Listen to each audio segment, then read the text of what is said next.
Before we start the show, just a word from our sponsor, Undeniable Press. For all your screen printing needs, located in the Corktown district of Detroit, Michigan. If you ever need any t-shirts or any other little promo accessories, posters, or whatnot printed up for you, go to Undeniable Press. They're located, once again, in the Corktown district of Detroit, Michigan, and you can reach them at facebook.com/undeniablepressdetroit. And those same guys who do Undeniable Press also have a clothing line called 20 by 20 Apparel. It's very much wrestling themed, all sorts of nostalgic themes in regards to the history of wrestling. And you can go check out their clothing line at 20x20apparel.com. That's the number 20x, the number 20apparel.com. Now let's start the show. Fresh is the word. I'm Jim Duggan, got long wood for plenty hoes. I keep it fresher than fresh, but you already know. You suckers bummy, I'm money, I got a ton of flows. My weed loud like a motherfucking thunder roll. Your shit quiet like you ballin' on a budget though. We see your kicks and we laugh and yellin' what are those. You see me shining like a suit on puffy. You know my grindin' shit is too strong, buddy. That's why the dude call money. I be stuntin' like it's nothing at all, cause it's nothing to me. It's probably something to y'all. Trying to smoke like me, then come and fuck with your dog. Got a closet full of kicks, you can't cop it them all. And I'm fresher than the freshest, you can tell it's in my essence. Bitch, you see the way I'm rapping, yes I do this shit to death. Until I'm running out of breath, or tell somebody cut a check. But either way you know it's fresh, and either way you know it's fresh. Fresh, we fresh. Fresh, fresh, fresh, goddammit, we fresh. Welcome to the Fresh the Word podcast. I'm your host, Kelly K. Fresh Frazier. Like always, we have a great show for you. First and foremost, thank you for everybody who's been listening, sharing, tweeting, whatever, in regards to sharing the words to the podcast. And before we get into this week's episode, I just want to shout out a few people who left some reviews on Apple Podcasts. First off, I never said this one, but it was a while back. And I know who this is. A friend of mine, Tony Swish. He gives me 5 stars and says, "This show has been most interesting guest and is a must listen for anyone into music and or wrestling. The Chris Jericho, Black Dahlia Murder, and the ROC shows are a must listen." Thank you, Tony. Then recently, the Lord of Lafayette, and I know who you are. "Fresh is the word, stays in my podcast rotation. It should stay in yours too. 5 stars. It'll be 6 stars if you recorded it in the Tokyo Dome." I get that reference. And then Pete Goddamn, titled Good Brothering, 5 stars. "If you're going through the archives, the DJ Z interview may be my favorite. He shares info about his injury before it even publicized anywhere else. Great pod. Good brother work all the way around for multiple genres of nerd entertainment." or nerdatainment. Thank you, Pete. And then Kevrox313. "Great podcast with fresh array of guests. Always a fun listen." Well, thank you guys. Thank you for posting your reviews on Apple Podcasts. It definitely helps. And now it looks like I'm actually on track with ratings on there. So maybe it'll pop up a little bit in their algorithms or whatnot. But please, if you're listening to this right now, go to Apple Podcasts. There's only a few, search Fresh is the word, and then leave a ratings and a review. Hopefully 5 stars and hopefully something good. Even if you post something bad, I'll read it on air. And it'll definitely help out the podcast and help with the reach of it all. So thank you. This week's guest is somebody that I met at the Astronomicon convention a few months ago. Her name is Stefani Manard. She's a Michigan-based horror sci-fi author. She has a podcast called the Waystation. I think she does a couple other podcasts too. She is the writer of the comic book series Psychopath, and we get into the psychology of that particular comic book series during our interview. She also has another book called Secrets Best Kept. during our interview, we talk about her growing up in Michigan, the whole indie creative community. Like I said, everything, the psychology behind her comic book Psychopath, and how she got into writing. It was definitely a cool interview. She's super cool to talk with. I've seen her a couple more times since then. She's a really fun person to talk with. So if you want to definitely support someone, support Stefani Manard. She has another comic book she's a part of coming soon called The Last Heist. So be on the lookout for that. All right, that's enough about all that. Let's get into the interview with Stefani Manard. I love doing interviews. It's fun, and it's nice too because like I get to know people better. Like just by doing these things, because a lot of times you meet people and you're like Facebook friends or whatever, but you don't really get to know them. So this kind of is a very helpful way to learn about people. So I like it. Right. That's what I was always thinking about recently. I was like, when I'm out and about, just regular, whatever, Joe Schmo going around, trying to be social. Like, I'm not that good at being social, but when I get into this mode and interview people, I'm like this whole other person. But then, and for the longest time, I was just always just kind of chalking it up to all right, so this person when I'm interviewing people is like a different character or something. And then I was recently, I'm like, why can't I just be that person all the time? It's hard. It is. I mean, and I agree with you. I think I actually think I'm more myself when I'm doing a podcast because I don't feel because I have a mic in front of me instead of me being face to face with people. So I think it makes it a little bit easier to kind of just not worry about stuff. I don't know.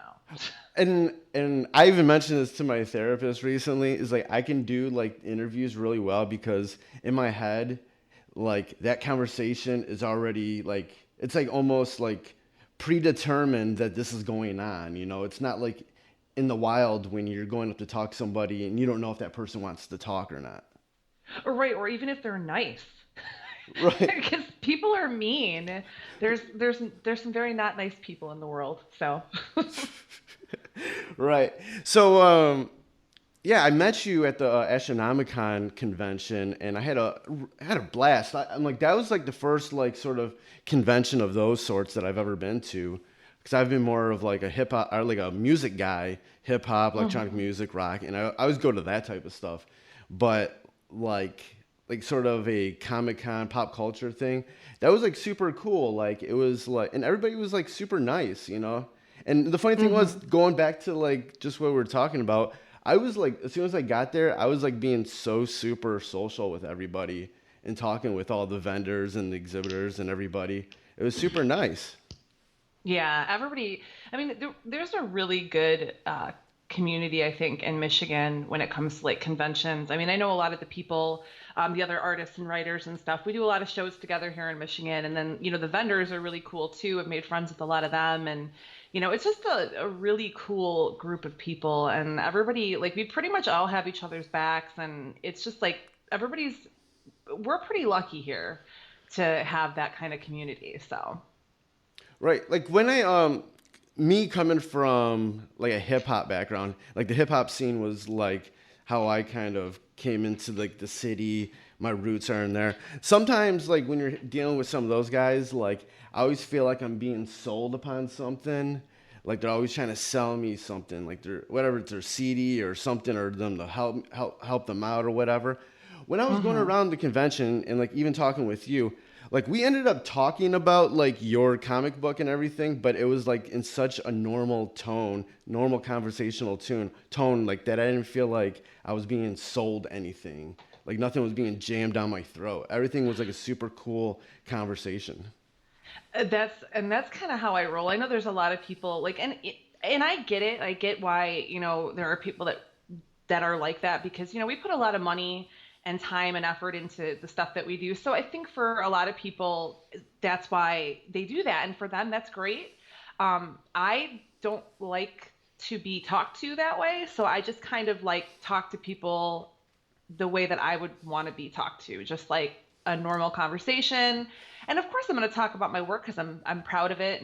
But there's a lot of people that just stop by and look, and that's cool. Like, I'm not going to jam it down your throat. Hopefully, maybe sometime later down the line, if you decide, you might check it out. If not, that's cool too. To each their own. Have you I try to be chill. right? Have you always lived in the Metro Detroit area? Oh yeah, I was born and raised in Detroit, and then I basically lived everywhere. We moved so much. I've moved, I don't know, I can't even count, probably like 15 times now, all over Metro Detroit. So, I moved back to Detroit for a while in my 20s, and then the neighborhood I was living in was really bad. Like, my house got broken into, my car got stolen. I was like, you know what? It's time to move back to the burbs because, Nope. I just Right. felt really unsafe in my neighborhood. And now I'm down in Wyandotte, which is, I never thought I'd end up here, but here I am and I love it. So it's pretty awesome. What kind of a kid were you growing up? Oh my God, I was a huge nerd. Like, like I was like the kind of kid who got really good grades and played with Barbie dolls probably for way too long. I was like, I don't know, kind of like shy, and I didn't have a ton of friends just because I was kind of a nerd. And when people are younger, they're like, anything that's different is, bad. So nowadays being a nerd is no big deal, but Right. when I was a little kid, it was kind of a big deal. But I'm glad. I'm glad that that's how I was raised. My parents did their damnedest, and I'm glad of that. Right. What was some of your interests as a kid? What was the games that you played, the toys that you played with, whatever? What was some of your interests? Oh man, well, got a Nintendo like so many years after everybody else got one. So like I played a lot of Super Mario Brothers and like Tetris because I think those were the only two like games we actually owned. Grew up, Right. pretty poor because like my parents, got divorced when I was like, I don't know, like 4 or 5, and so I would take whatever I could get. Again, I played with Barbies till I was like 11 or 12 because I was such an innocent little kid. And that has all changed, clearly. Oh yeah. But yeah, and I used to play like Transformers and GI Joes with my neighbors. I played with a lot of guys' toys. They were fun, and Transformers was amazing. So, you know, Ain't nothing wrong with that. I agree. Right. It was fun. How did you get into wanting to become an author and getting into comic books and writing and stuff? Well, I guess I mean, I've always loved writing. I started off with like poetry when I was a little kid, and I used to write like little short stories, and then my interest kind of changed for a little while. I wanted to be a singer. I thought, oh man, I'm going to be a singer. That's going to be my job. And then I turned like 15 and realized that was probably never going to happen. So I went back to writing, and I kind of was encouraged by people in the indie community here to kind of put my stuff out there because I had been working, doing like blog posts and doing reviews for like indie comics. And I'm like, why? I'm reading everybody else's comics and their books, and they're really good. And I'm like, why am I not doing it? If they can do it, I can. So I just got some advice from some really cool people in the biz, and just started doing it. Just did it. Was there anything that specifically that you wrote at that time that kind of connected with people to like finally tell them, hey, you should probably put your own stuff out? Well, I got a lot of very positive reaction to like my opinion blogs, and it's hard with opinions because everybody's got one, and a lot of times people don't agree. We all have our own opinions on stuff, and that's Right. totally cool. I try to respect everybody's opinion unless it's harmful to other people. If it's harmful, then I just take a step back, and I just can't. But Yeah. if you're not harming anybody and your thoughts aren't harming anybody, I just try to put out my opinions in a positive way, and most of it was on comic books, so I think it was a little bit less controversial. It wasn't like I was writing about politics or anything like that, so that probably saved me. But I got a lot of really positive reaction to the the blog posts that I was doing and the reviews and all of that. So I think that was kind of where people kept going, like, when are you gonna like publish something? And I'm like, I don't know. I guess now. So that's kind of how that all came about. What was some of the advice that other people gave you at that time?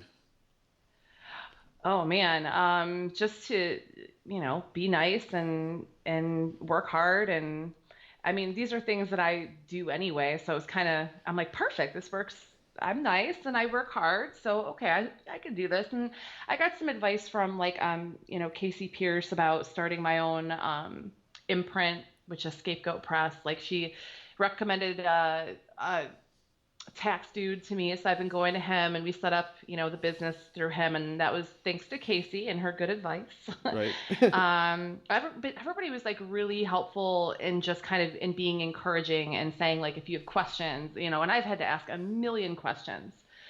Comic books are very different from writing like a story, and that's kind of what I've always done. So writing comics is definitely a learning process. And I think that even people that have been writing them for, 10 years plus would say the same thing. You're always finding out something new and a better way to do things and how to engage people better. So I'm very thankful for all the advice that I've gotten and continue to get, because I need it. What was one of the first things that kind of went through your mind when you were like, you know what, I'm going to start, writing my own comics. I'm going to start putting my own stuff out. Oh man, fear. I think fear was the first emotion. Like, well, actually, okay, no, at first it was exciting.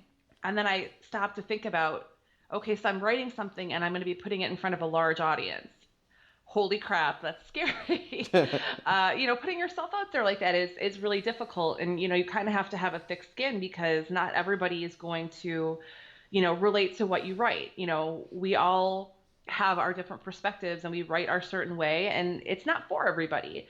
I mean, I write horror and a lot of people just don't like horror. So I know automatically I'm like a niche writer, and I'm okay with that, because that's what I love writing. That's where I excel. But there was still just like, there was a fear of, when I put this out, like what kind of reaction am I going to get? And I just had to take a step back and say, honestly, even if everybody hates it, I can say that I published a comic. Like, this is a goal for me and I've reached it. And, it's great when people like your stuff, but if they don't, you've still done the work. You've still, made progress in your own personal, plan for your life. So the fear eventually left. It took a minute, but it was very real for a while.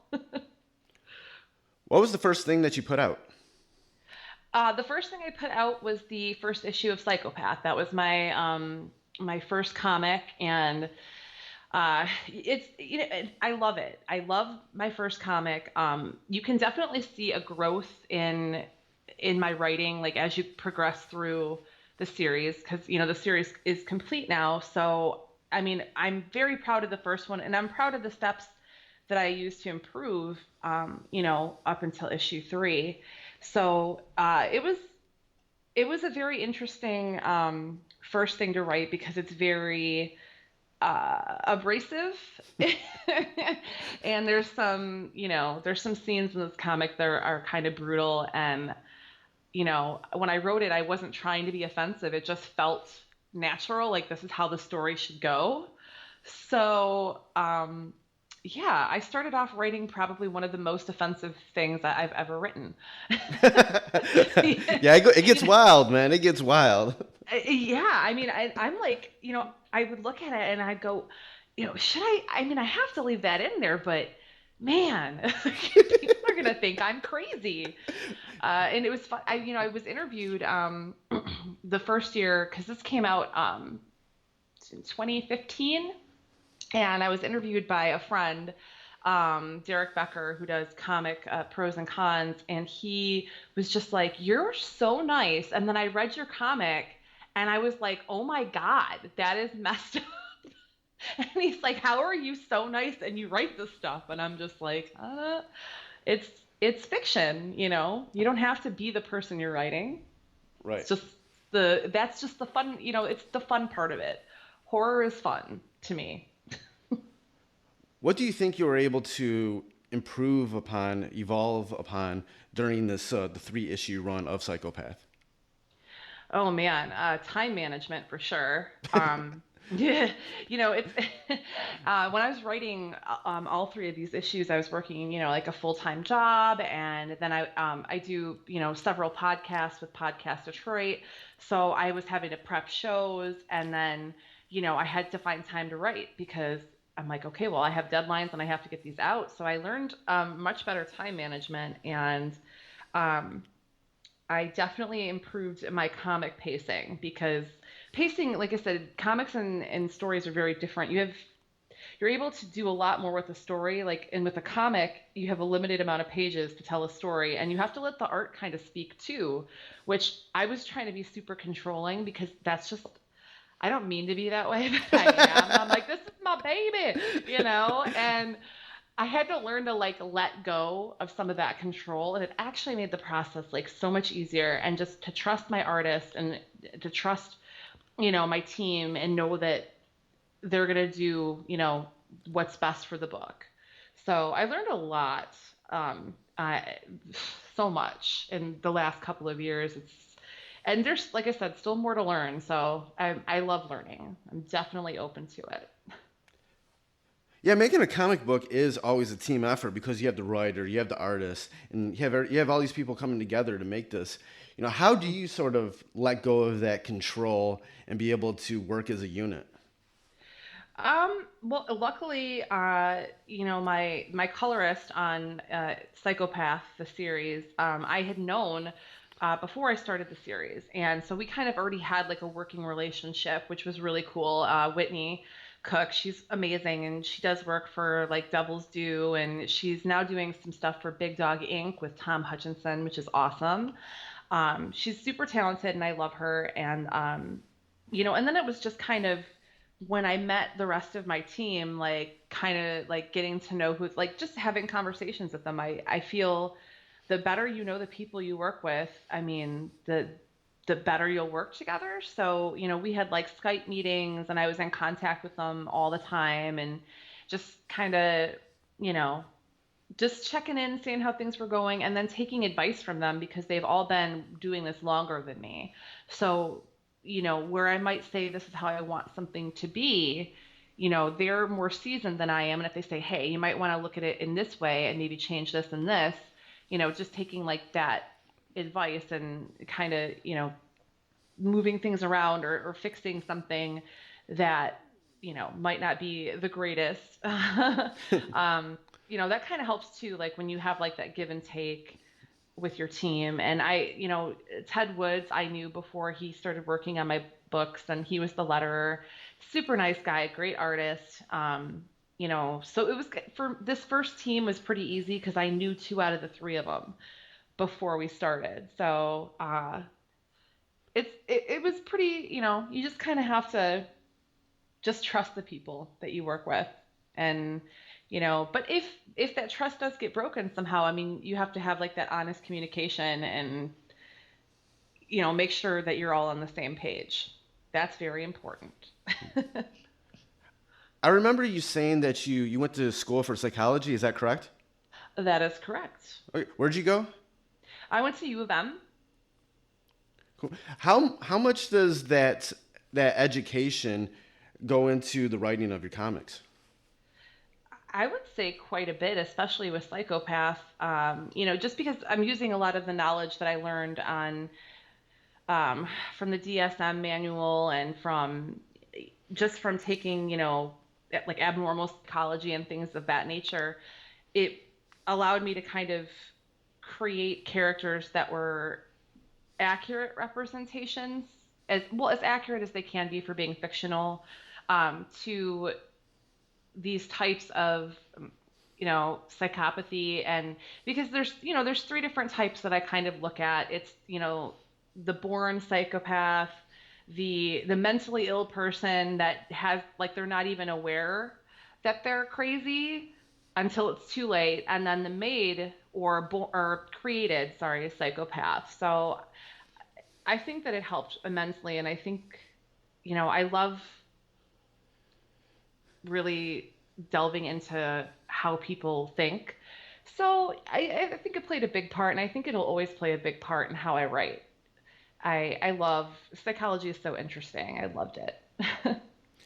Yeah, I felt with all the characters in Psychopath, there was sort of that true representation of from a psychology standpoint, and that's what I really got out of it really quickly. Cool. I'm glad. I'm The, glad it came through. the one that was interesting is from the first issue where you have this kid that's basically a made psychopath, and Hmm. and I think any of us who have gone through any sort of bad relationship or anything knows that any of us can be drawn to, at least have that first impulse towards doing something bad in this world. Yeah. So that's what I really came out of that first issue was like, okay, I can get this.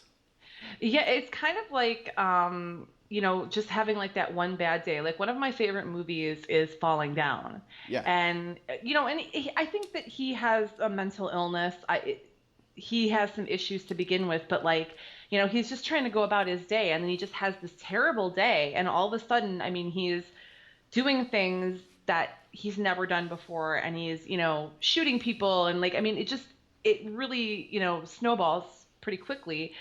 And I think that there are people out there, a lot of us, we have our hard days and we get angry, and, we think a lot of things. We don't act on it, but we would be lying if we said we have never thought about like going and beating somebody up because they did something crappy to you, or, I mean, it's just how we think. Acting on it is an entirely different thing. Don't do that. It's bad. Um, Right. Definitely. yeah, Don't act on it. I do not incite, I don't back violence at all in any manner. In fiction, it's okay because it's just fake. Um, but yeah, I think, any person given the right circumstances could probably snap. I, you know, it just depends. Some of us are a little bit stronger than others, but, you know, add in like those teenage hormones and like, his crappy home life and, being treated crappily pretty much by everybody that's in his life. And then, the whole scenario of Psychopath 1. I mean, to me, it just makes sense why he does what he does. I feel like if I were him, I would have done that. Right. Part of me is like, you know what? I ain't even mad at him, especially what that nurse did to him. I know. Oh my God, as terrible as she was a lot of fun to write because I've never written somebody that just has no redeemable qualities. And she's just awful from beginning to end. She's very special. Man, definitely. I was like, whoa, wait, what the hell's going on with this lady? Yeah, and Paul Gorey, who did the art, I mean, he was like, we're gonna make her gross. And I'm like, okay, let's make her gross. Let's do this. She's really gross. And the best part of her grossness is that the close up of her cleavage. Yeah. Oh my God, and her teeth. Ugh. It's like, bro, oh my God. I mean, that in itself is horrifying enough. It's pretty amazing. There's something on this on the first issue, right on the first page that really caught my eye. That was something that like is so real, but I never feel like anybody acknowledges this. There's the part where you have the man and the woman on the bench, and there's the thought bubble of all the random thoughts going through both of their heads at that particular moment. Mm-hmm. Like that's something that like is just normal to just humans. And I don't necessarily see that actually being acknowledged. All the things that we probably won't say, that we're thinking Right. we won't say. Why'd you feel like you needed to include that in there? Well, I think because we're talking about, I guess it was more for like, I guess, contrast, because that just goes to show like we all have these thoughts. We don't often share them with people because they're taboo or, people wouldn't understand or whatever. But like we see these two people and their thought process or whatever. and it's kind of like the opposite side of the coin with Zach, because he has these thoughts and then he acts on them, whereas these people kind of they're more like normal people. We all think crazy, but we don't act on it. So they're kind of like the normal everyday people with their crazy thoughts, and he's the opposite. It's going to the issue 2 of Psychopath. This one was really interesting because it was kind of like a swerve in the end. You realize it was like everything that was going on was from like sort of like the opposite perspective. Yeah, and it's really funny because when I started writing this issue, it was actually very different than it ended up being. Like the main character is completely different, the story is completely different. And it's because when I was writing the original issue, I couldn't make it savage in the way that I wanted it to be. And I think this one's a little bit more emotionally savage because you kind of feel for the guy because he feels like he's going crazy because, he's living this happy life. And then he keeps having these horrible nightmares of like torturing these women. And, he tries to get help, and all this other stuff. And then it ends up being that, everything's flip-flopped, that, he was actually the psychopath and not the happily married normal guy with the job. And I guess I feel the worst for him because he had no idea. He's just like, whoa, okay. Poor guy. Where did you kind of come up with the idea to kind of go that route? Because I'm assuming that that exists in real life where people's realities are sort of switched. Well, there's definitely, there are definitely several mental conditions where reality is twisted and their perception of reality is twisted. And I don't know if there's anything that's to that extreme, to where you think like, where your dreams and your reality are switched in that manner. But like schizophrenia patients, I mean, they have breaks with reality that can be very severe. And that's kind of what I was using as a base for this character. I'm not saying that that's what he had, but that's kind of like how I envisioned it when I was writing. And like I said, I think his case is far more extreme, and it's fiction again, so you can kind of take it wherever you want, which is the beautiful thing about fiction. But, I think that, there's definitely mental illnesses that can make people's realities very skewed, and that's why they have medications and treatments and all that other stuff, because living like that would be really, really hard. I could only imagine. On the third issue of Psychopath, this is where we meet a pretty much born psychopath. And let me just say that this cover of this issue is amazing. Isn't it? I love Bloody Mary so much, and like me and Paul worked really closely together because he did the second and third cover issue for those issues, and then issue 1 because I was new to the industry, I had worked with a different artist, so that's why when you look at them, they kind of like the last two kind of fit together, and the first one's like a little different. But yeah, like we worked really closely together because I felt it was super important to, like, I wanted people to know this is all about Mary. She's crazy. And my first thought was, how like when alligators are like hunting and they're like buried in the water, but all you can see is like the eyes and the top of the head. Yes. That was what I wanted. I said, Paul, can we do something like that? Maybe she's in some blood. And Paul was like, hell yes. Like he knew exactly, we were kind of on the same level with a lot of the stuff. So it worked out really good. And I just love her. And I know that's screwed up because she's a complete, just utter mess. But she was the most fun to write because I didn't have to worry. Like, she didn't have emotion. It was so easy to write her. She's a creature who just does. And that makes for interesting writing.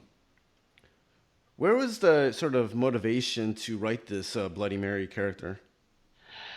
Well, I definitely wanted to have a representation of somebody who's just a born psychopath. I mean, it happens. We see in the news all the time, people that commit these, serial killers and people who commit these crimes. And a lot of them have, I mean, they're psychopaths. That's their diagnosis. And it's not necessarily anything that's really happened to them in their life. It's just they were born in a certain manner and the chemicals in their brain are not functioning properly. So I definitely wanted to represent the true psychopaths.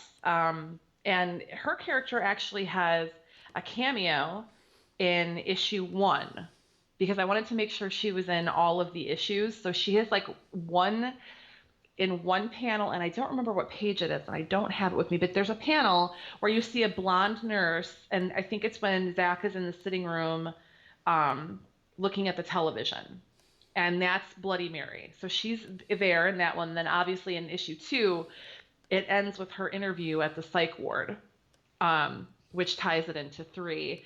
And then we kind of get her origins. But she was, I don't know, she was my favorite. I loved her so much. Still love her. Yeah, I noticed that throughout the 3 issues, there was acknowledgement of the other characters throughout. Yeah, I wanted to make it like you didn't have to read all 3 of them to like it because it's hard.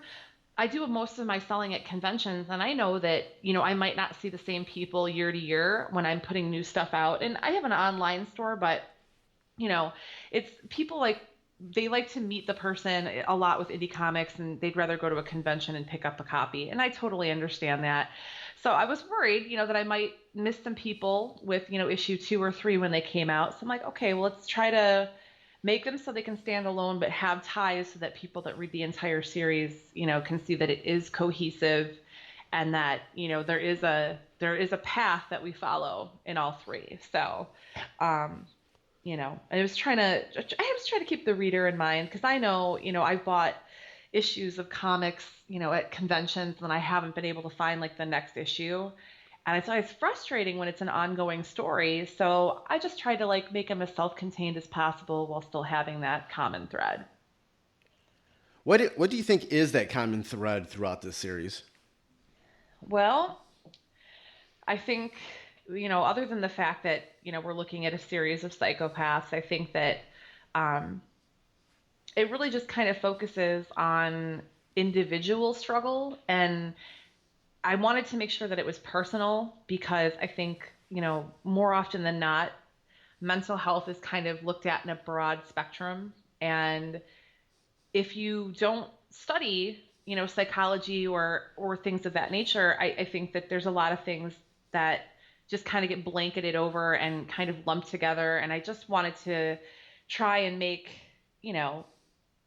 things more individual, make things understood through fiction again. So it's more over the top than reality, but I tried to keep that, that's why I have the separate instances of types of psychopaths because, you can easily say, oh, that person's a psychopath. Well, they grew up, getting beaten by their parents and all this other terrible things, have happened to them. That's why they were made. And then there are some that are born. And then there are some that just have mental health problems and, that go unchecked.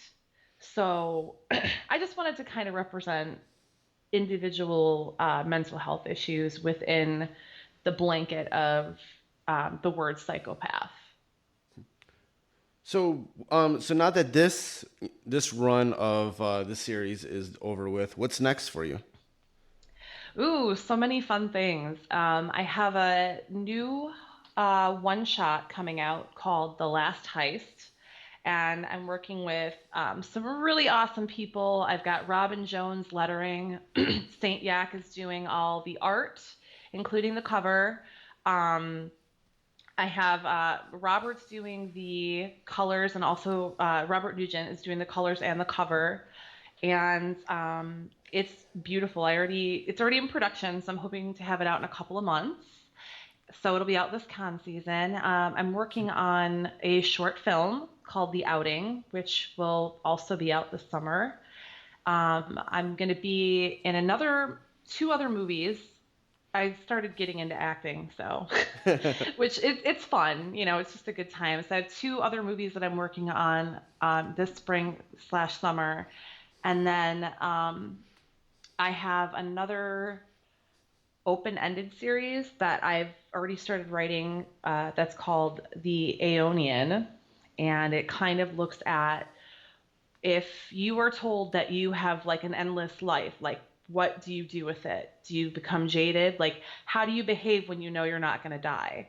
And what lengths will you go to protect, living forever? So it kind of looks at those. It's like a horror drama. It's really cool, very abrasive.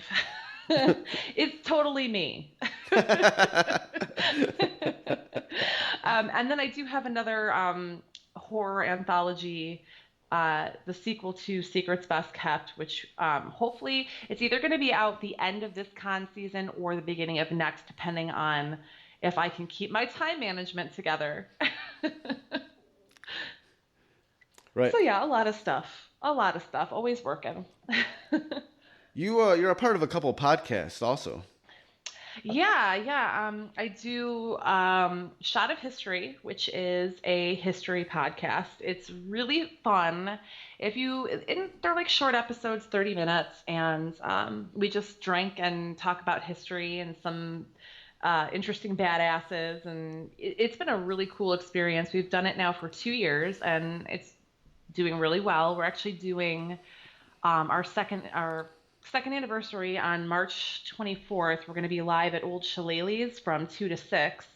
So anybody who's in the Detroit area that is interested in drinking shots of whiskey with us and listening to us babble about badasses is more than welcome to come on up and visit. And then I do the Waystation, which is, for indie creators, to give them a platform to kind of, talk about what they're doing, where they're going to be. And, we delve into other stuff as well. But it's mainly for that. And we do that one live from the studio every other Saturday from 5 to 7 at podcastdetroit.com. And then I just started a third one. Of course, because Of course. I don't have enough stuff on my calendar already, but Right. This one, we actually did our first episode at Astronomicon, and it's called Tales from the Con Side. And it's kind of it's really just sporadic. Like whenever Podcast Detroit and myself are at conventions together, we're going to do a show and just, have some of our fellow artists and come on and just kind of discuss what happens behind the table. Because we talk a lot about, the rest of the parts of conventions. So we kind of wanted to get, unique stories from some of the vendors and some of the creators, because we've all got them. So that should be a lot of fun. I'm really looking forward to continuing with that one. Yeah, I did check out the latest episode of the Waystation, and what I like about it is I like podcasts like this where it's about, talking with creators and whatnot, but it's not so super like insider that the listener won't understand what the hell's going on. A casual listener can listen to it and and understand what's going on, or learn something from it. Yeah, it's the technical stuff is kind of boring to me. I mean, making comics is hard, and we just want to talk and like let people, give like I said, give them a platform to share their experiences and what they're working on. And it's hard to be an indie creator, and we have to do all of our own networking and marketing and all that stuff. I mean, it's on us. That's how we get our books out and word, about what we're doing. And while there are there's a lot of podcasts that are geek and nerd culture, even comic book culture, but I think there's not as many where they interview people in the business. And I think the more that we have, the more platforms we have for indie creators to kind of help build them up. And we don't just do comics, we do, film, documentary, music, like anybody who's indie. And we love getting people from the area to come into the studio and just share their stories with us. So we try to keep it, me and Megan she's one of my best friends, and we just kind of hang out and we have fun with it. Definitely, because from my perspective, being in like the music scene for the longest time, sometimes it's like if you can connect, if the person who's the creator, the artist, whatever, can connect on just a personal level and show what kind of person they are, sometimes that does better than the work itself and selling it. Oh, absolutely. I mean, it. I think that, being, truthful and honest in answering these questions about like who you are as a person, I think, people like to know who they're buying from. They like to know things about their creators. And I mean, I know that I do. And I think that in some ways it does sway, whether or not you might read or listen or, watch somebody's product, because they always say like don't meet your heroes or whatever.